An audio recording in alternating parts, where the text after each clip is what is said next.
তায়েফবাসীরা কেন আমাদের প্রিয় নবী করিম কে পাথর নিক্ষেপ করেছিল তার পেছনে একটি ঐতিহাসিক প্রেক্ষাপট আছে। নবুজাতের ১০০ম বছরে, যা ইসলামের ইতিহাসে দুঃখের বছর নামে পরিচিত, মক্কায় নবী তীব্র নির্যাতনের শিকার হচ্ছিলেন। তখন তিনি ইসলাম প্রচারের উদ্দেশ্যে এবং সমর্থন পাওয়ার আশায় তায়েফ শহরে গিয়েছিলেন।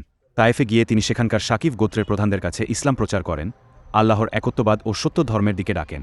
কিন্তু তারা তার দাওয়াত গ্রহণ তো করলই না, বরং অবজ্ঞা, অপমান ও বিদ্রুপ করল। শুধু তাই নয়, তারা শহরের উচ্ছৃঙ্খল লোক, দাস ও শিশুদের উস্কে দিলেন। এরা নবী এর পেছনে লেগে গিয়ে তাকে কটূক্তি করল, জুতার ফিতায় পাথর নিক্ষেপ করল, এমনকি তার শরীর রক্তাক্ত হয়ে গেল।